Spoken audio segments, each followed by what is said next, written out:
When we talk about being this great society, and granted we were colonized and all, what is this great society or culture when we are so willing and with such alacrity, we embrace the West, we embrace what our colonizers left behind.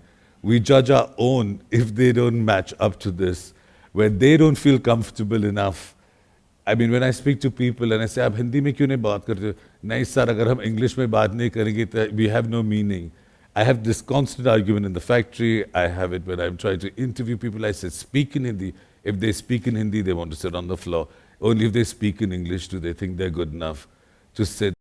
Our whole notion of equality has become a language-based here. Perhaps it's less so in the South. So perhaps you can help me resolve this constant confusion I have in terms of where we as a culture, why have we done this to ourselves?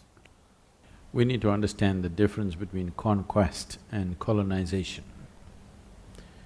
Conquest is to beat somebody down and sit on top of their heads. Colonization is to convert people into your way so that they'll serve you without thinking they're serving you. So, some of the things which were the strengths of the nation were clearly mocked out by the British. You must see the letters that Macaulay wrote to the parliament. So he said, there are three things which makes India to be a place which is impossible to be conquered. One thing is his education system, another thing is its spiritual process, another thing is its family and cultural strength. If we don't weaken these three things, we will never conquer. Wherever they went, they had absolute success, 100% success. You go to Australia, it is another England, okay? The native cultures of those lands are only archival, only in the museums they live. In many parts of Africa, South America, North America, everywhere, they have absolute success. The only place where they did not succeed, though you and me are speaking English language today, they did not succeed entirely here. Because one thing is the spiritual process was so strong, the ethos of spirituality. The only way you could take away the Hindu way of life, which was not a religion per se, it was a certain, a million-fold, a million-doorway palace of spiritual process. Not one kind of process, not one kind of belief. The only way you could kill this was to kill every human being that lived in this country. Because there was no one papacy, one focused place where all the knowledge is centered, it's just happening. Decentralized, completely decentralized. So it's because of this you still have some India left. That's the only reason. Otherwise in 250 to 300 years' time is a long enough time to subjugate people and change everything about them. It's a matter of 8 to 10 generations of people. Everything can be wiped out in 10 generations. The only place where they have not succeeded is India, though you became a little bit of a sahib. Too much so, regretfully. You're falling back. I'm falling back.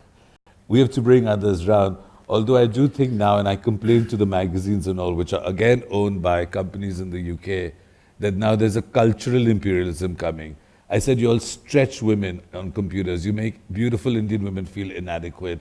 And because your advertisers are these brands, I'm like, what are you people doing? You're still stuck with that imperialism from the West.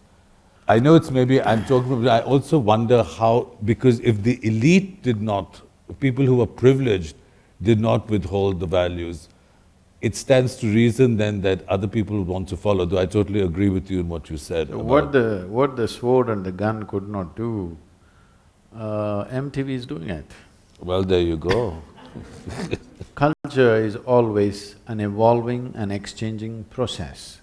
You cannot isolate a culture and say, this is my culture and try to preserve it. Any culture that needs to be preserved means it's already become archival. Right. A culture is an evolving, pulsing, growing thing. So we don't have to be afraid of other influences if only people consciously pick up what they want. Right now they're compulsively picking up things, Absolutely. whatever is thrown at them because they think it's superior. That has to go. I think that will only go when there is a large-scale economic well-being in this country.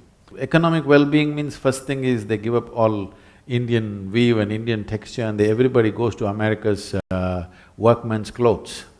That is the sign of prosperity. If everybody wears worn-out clothes in America, everybody wears worn-out clothes here. Somebody tears their pant there, everybody tears their pant here. This is because of the economic superiority. Till we become economically capable and competent, where we feel fine with the way we are, till then we will tend to imitate somebody else. So, if we want to save the culture, which most people would not think like this, but I'm telling you, if you want to save this culture, if you want to have Indian culture growing and throbbing, we must achieve a quick economic well-being for maximum number of people in this country. When that happens, you will see the need to imitate will go away. Then we will choose something from the west, something from the east, something from the south, something from the north, it's okay.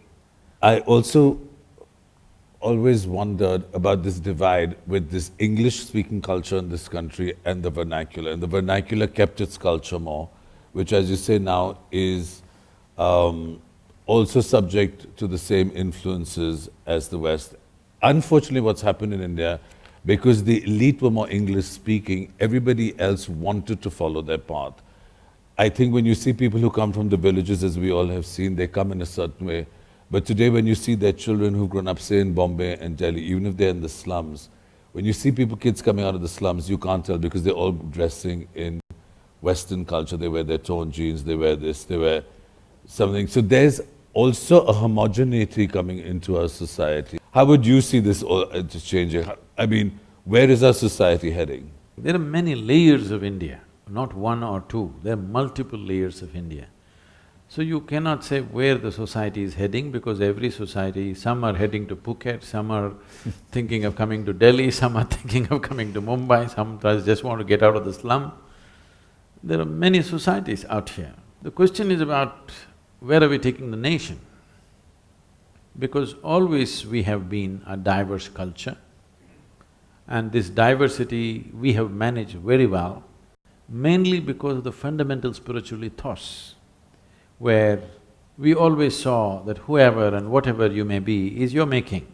It's your karma, means it's your making. Do you subscribe to that? What? I mean, this is the prevalent thought so far, that it's your karma. I mean, I don't think that that's my karma. I haven't been brought up that way. Do you subscribe to that? No, when I say karma, I want you to understand, it's my making. Whatever I am in my life is my making. It's the most dynamic way to exist. Slowly, this most dynamic way to exist has been kind of corrupted to become a fatalistic existence. Exactly. But if I told you this is God's will that you are doing well, then you have no choice. If I tell somebody who is not doing well, this is God's will, he has simply no choice, isn't it? That's the way he has to be. When I say it's your making, that means he can make it something else if he wishes. It is just that it has been wrongly put as if it's the end of the world. When we said it's your karma, we are saying it is 100% your making, everything that you are, and that means you have to create your own life. So because of this, it is not that it's fully misunderstood, it's partially conveniently misunderstood to a point. But still, this has kept people free of resentment and anger and hatred. That's why India is incapable of a revolution, you know. So far at least, yes, I would agree.